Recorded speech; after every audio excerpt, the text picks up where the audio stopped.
dalam video sebelumnya saya sudah menjelaskan tentang gereja sebagai umat Allah.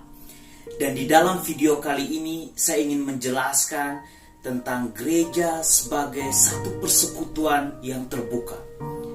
Penginjil Yohanes menjelaskan bahwa gereja sebagai persekutuan orang-orang yang percaya. Bagi Yohanes, percaya itu berarti membuka jalan kepada hidup yang kekal. Yohanes menulis, barang siapa percaya kepadanya, ia tidak akan dihukum.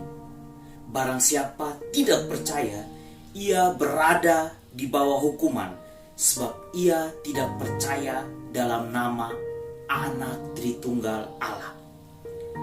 Atau di dalam teks lain disebutkan, semua orang yang menerimanya diberinya kuasa supaya menjadi anak-anak Allah, yaitu mereka yang percaya dalam namanya.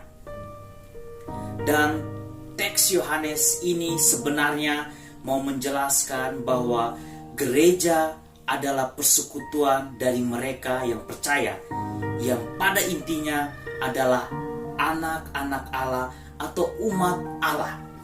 Dan gereja sebagai persekutuan umat Allah ini memiliki 3 sifat.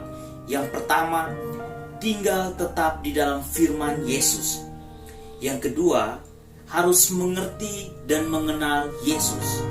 Dan yang ketiga, menghasilkan banyak buah yang berlimpah. Kita melihat yang pertama itu adalah perubahan cara pandang tentang gereja.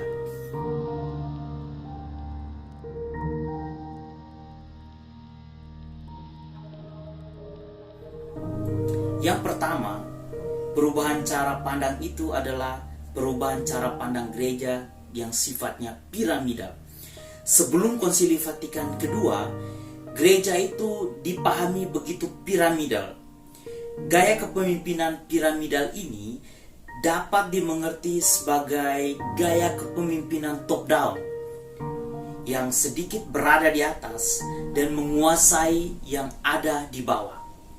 Para hierarkis, paus, uskup, imam, dan diakon itu menguasai seluruh umat yang jumlahnya sangat besar. Dan gereja model ini disebut juga sebagai pastor sentris, ya. Pastor menjadi pusat segala kebijakan dan segala jiwa gereja. Yang kedua, gereja kolegial. Setelah Konsili Vatikan kedua, cara pandang gereja terhadap institusi itu berubah total. Gereja tidak lagi bersifat hierarki sentris, tetapi bersifat Kristos-sentris. Kristus menjadi pusat dan inspirasi gereja. Kaum tertabis dan non-tertabis itu sama-sama mengambil bagian dalam tugas Kristus untuk keselamatan dunia. Yang ketiga, gereja kolegial. Gereja kolegial ini mengambil keputusan di dalam kolegialitas episkopal, ya, keputusan di dalam kebersamaan, atau ya hierarki dan non hierarki itu bersama-sama berdiskusi, ya, bertukar pendapat untuk mengambil satu keputusan yang tepat untuk arah dan ya kehidupan gereja. Yang keempat itu gerakan aggiornamento atau pembaharuan di dalam tubuh gereja, ya. Ada satu gerakan aggiornamento atau gerakan pembaharuan itu menentukan cara pandang gereja dari pastor sentris kepada kristosentris, yaitu pada penekanan kolegialitas episkopal.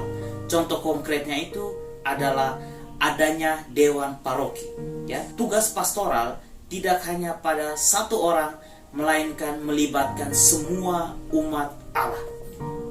Yang kedua, gereja sebagai persekutuan umat yang terbuka.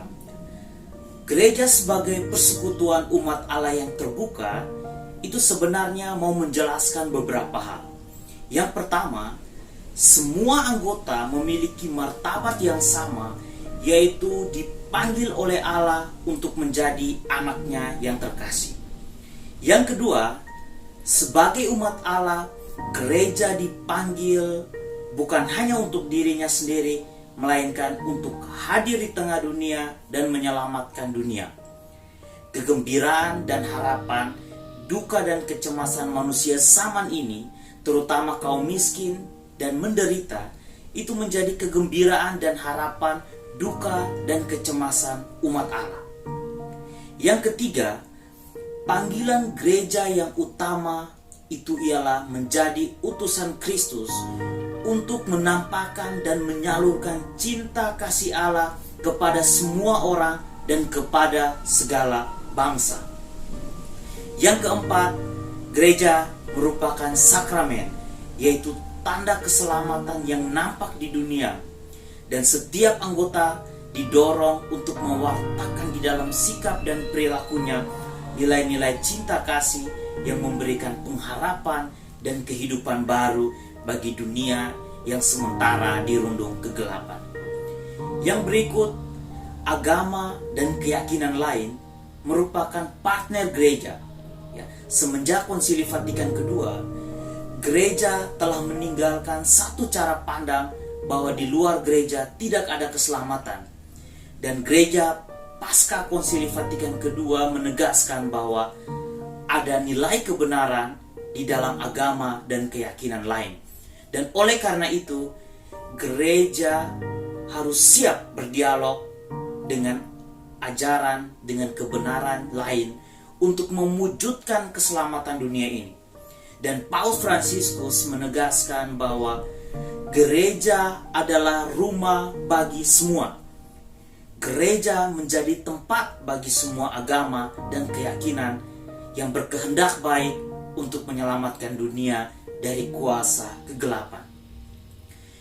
Yang berikut, sebagai persekutuan yang terbuka, gereja hendaknya mencontohi gaya hidup jemaat perdana yang saling berbagi dan meneguhkan di dalam cinta kasih. Tugas gereja adalah membagi kegembiraan dan harapan bagi orang-orang miskin dan menderita. Option for the poor.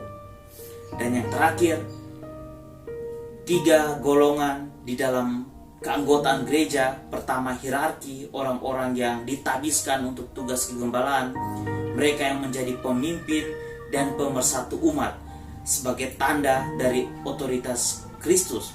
Yang kedua, biarawan-biarawati, yaitu mereka adalah orang-orang yang membaktikan diri secara utuh untuk keselamatan manusia dan kemuliaan Allah. Mereka mengikrarkan kaul-kaul kemiskinan, kemurnian, dan ketaatan. Mereka juga menjadi tanda hidup di dalam kerajaan Allah.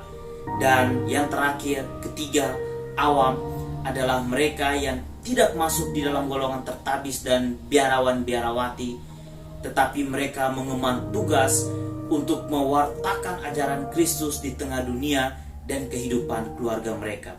Ketiga golongan ini sama-sama yang merupakan partner, sama-sama bekerja sama untuk menghadirkan kerajaan Allah di tengah dunia.